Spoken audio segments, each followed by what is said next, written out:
According to recent NBA reports, the Toronto Raptors could be planning to make a major trade and move into the lottery of the 2024 NBA draft. And over the course of this video, we're going to try and figure out if this is actually the right move for the team. Let's get into it.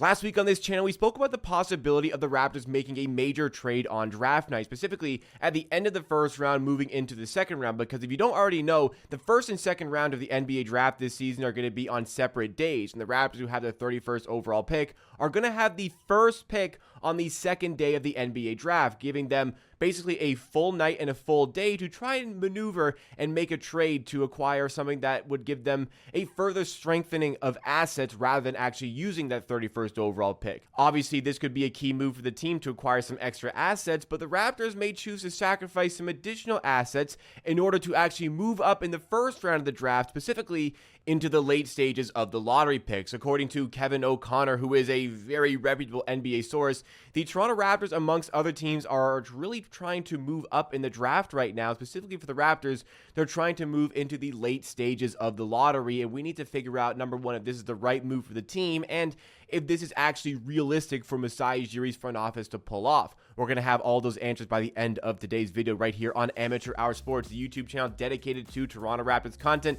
in live streams and videos just like this. If you enjoy this one along the way, make sure you drop a like and consider subscribing as well, because you'll get more content just like the ones you're seeing. If you already like it, you'll like the other ones we have coming out. Help us on the road to 18,000 subscribers. So it's not unlike Masai Ujiri to really test the waters when it comes to moving up in the draft, or if just any player is available. You can expect a phone call from Masai Ujiri just to see what the valuation is, just to see if he can cut a deal. You know, Masai Ujiri is always trying to cut a deal, and in this situation, that deal could be to move into the latter stages of the lottery. So typically when it comes to actually trading to move up in the draft, that usually comes with a cost of not just one pick, but 2 first-round picks.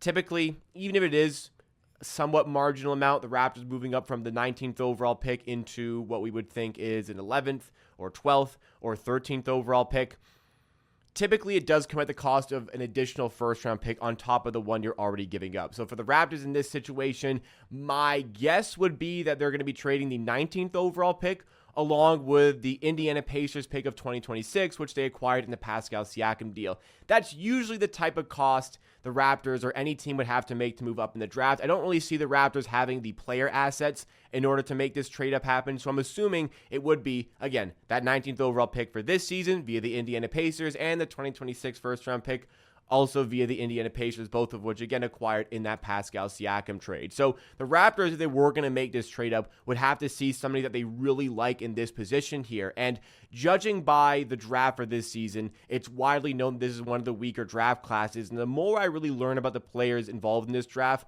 specifically the players involved even in like the top 5 or 6 picks, the more it becomes apparent that this isn't one of the stronger draft classes. So the types of players that would have to be available in that area, I'm not sure if they're eyeing a Jacoby Walter. Maybe they really want to go and get Zach Edey and feel as though the late stages of lottery is where they're going to have to be able to get him.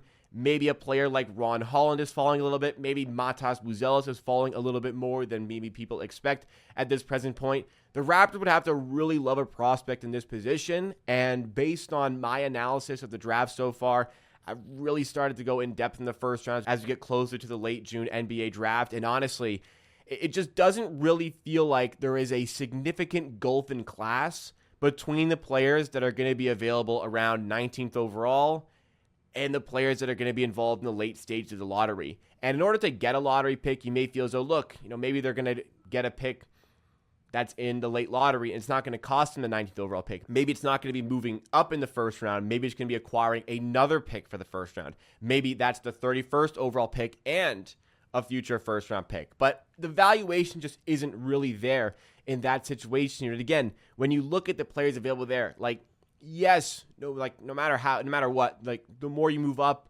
especially earlier on in the draft, you're more likely to find a better player. When we're talking about the first round here, the further up you go, typically, the better you are suited to find a better player in those positions. I just don't really see that this year. And honestly, in most years, even in stronger draft classes, you just don't really see that significant of a difference maybe from a guy in the 12th to 13 position compared to the guy in the 19th overall position. Other years, maybe it makes more sense, but for this season, it really doesn't make sense. And what adds on to the lack of sense in this whole report here is the way that Darko specifically has been talking about the 2025 and the 2026 NBA drafts, because he said, like, in the recent weeks, he's spoken about how it very much feels as though at least he, but maybe perhaps the rest of the Raptors organization, feels as though the 2025 class and the 2026 class are going to be very strong draft classes. So what would add on to the lack of sense in this situation is the Raptors, who would likely sacrifice a pick in one of those two drafts in order to make this trade happen to move up in the 2024 draft. For a draft, they've already established one of the weaker classes. Like, they've already established a weak class. The reason Bruce Brown is still a Toronto Raptor is because at the trade deadline, they were fielding trades, but all the trades involved first-round picks for 2024.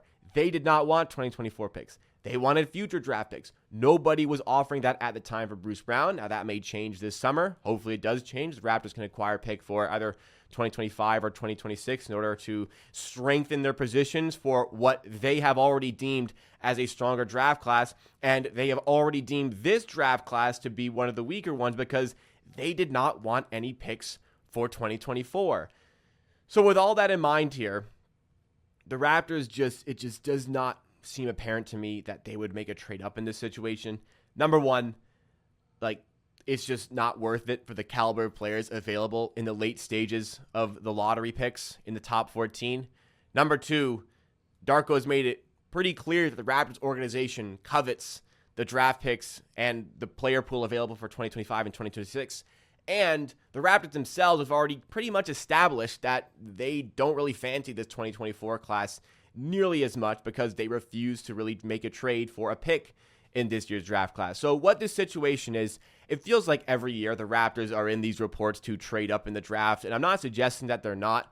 I'm not suggesting that at all. I would trust a source like Kevin O'Connor in this situation. However, what is likely true is that the Raptors are just seeing what's out there. Masai Ujiri is making the phone calls because, you know, what it's likely going to cost is 2 first-round picks, like I said, the 19th pick this year, a 2026 pick via the Indiana Pacers. But what Masai Ujiri is doing is probably just making these phone calls, trying to get a much better trade than that, and seeing if anybody is going to bite on that. You know Masai Ujiri, like I said earlier, he's always going to make that phone call. He's always going to try and cut a deal. He's always going to see if he can come out on top of a trade here. It's unlikely that's going to be the case here.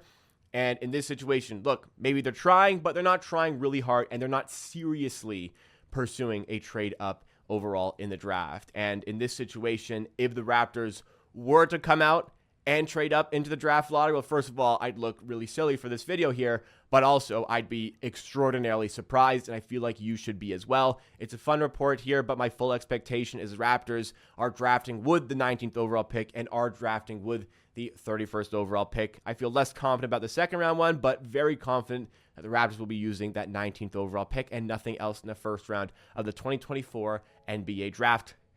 I'll have to wait and see. But what do you think about this whole situation? Do you think they will make a trade to trade up in the draft lottery? And do you believe that would be worth it? Give me your thoughts and opinions in the comments down below, because that is it for me for today. Drop a like if you enjoyed this video. Subscribe to the channel for more Raptors content. And I will see you again next time for another video.